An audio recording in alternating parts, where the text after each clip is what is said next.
I believe you have started the new year with full of energy and with a whole bunch of new plans and ideas.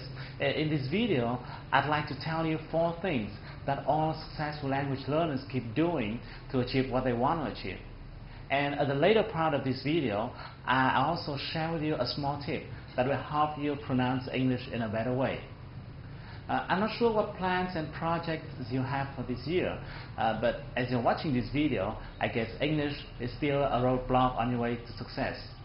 And if that is the case, I hope that overcoming it is one part of your plan for this year. I'm using the word overcoming because I don't like words such as enhance or improve. You may have been improving it for quite long already, haven't you? Learning English is not a long journey, and if you're tired of those improvements or enhancement or enrichment, that's a really good signal. Now I think it's time for you to make a decision which is more venturous or audacious. A decision says you have overcome the language obstacle at a specific point of time that we can see it clearly in the near future, such as by the end of this year or in the middle of the next year, at the time you have been able to hear and speak or even present in English confidently, no matter you're in a meeting with your foreign partners or in a job interview with a multinational corporation.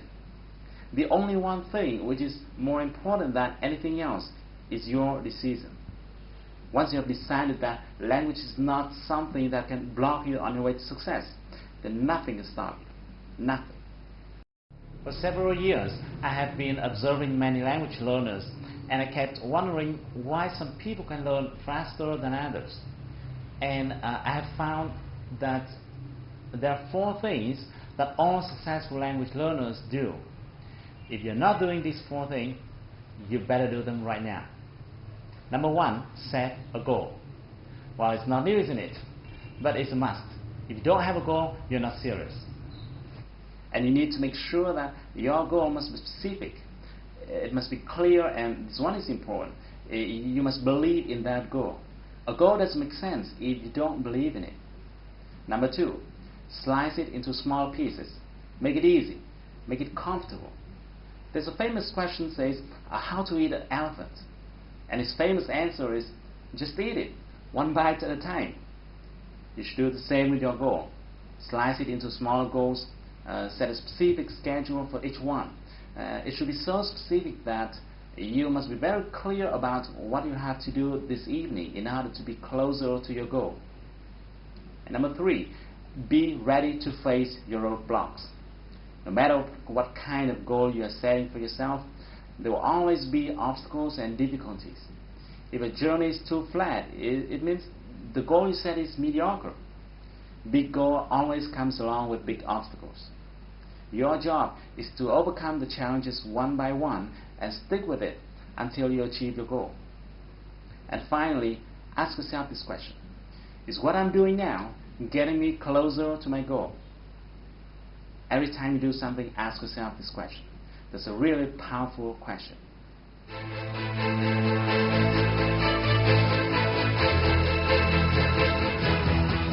Okay, in the next part, I'm going to share with you a small tip that will help you in pronunciation.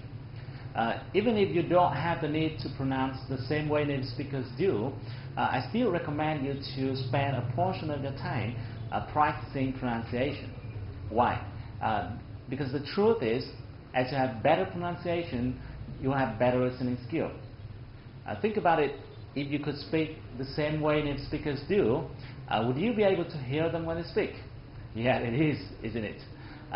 But this is what most people do not pay attention to, because people would normally think, well, I'm not seeking for perfection, or I don't have years living in the US or UK, so it's okay for me not to pronounce well. No, it's not true. Learning pronunciation is about learning a skill. It's not about art, or it's not about talent. If you practice it often enough, you'll be proficient at it.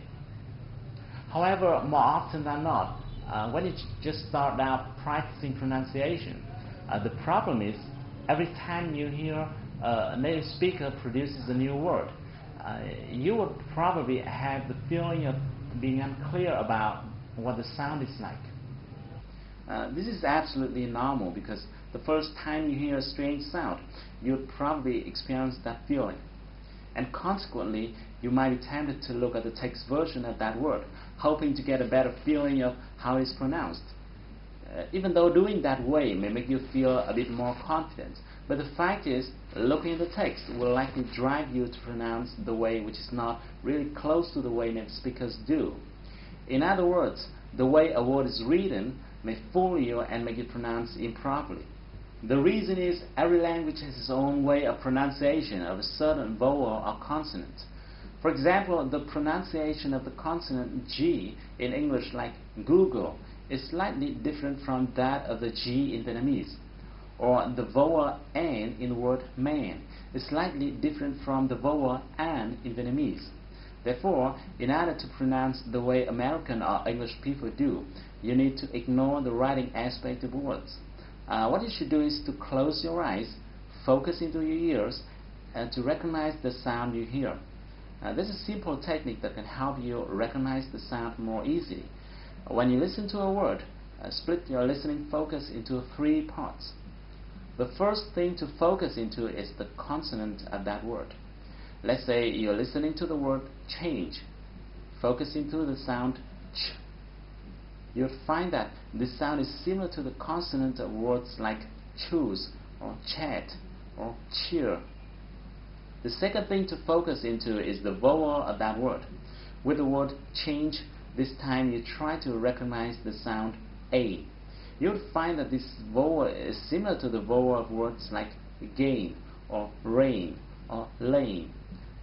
And the last thing to focus into is the ending sound of or the final sound of that word. With the word change above, this time you try to recognize the sound J. You'll find that this sound is similar to the ending sound of words like forge or large or badge. By doing so, you'll be able to recognize the whole word more easily. Now, don't think that this is time-consuming. The fact is that English, as well as any other language in the world, has a certain amount of vowels and consonants, and they're repeated over and over again among your vocabulary. Once you spend a certain amount of time practicing them, you will find that your pronunciation skills and listening skills as well will change dramatically. Okay, I have to go now. Thank you for watching this video. If you like it, share it with your friends. I hope to see you soon, but until then, take action. Do something to move closer to your goal, because if you want to shine tomorrow, you've got to sparkle today.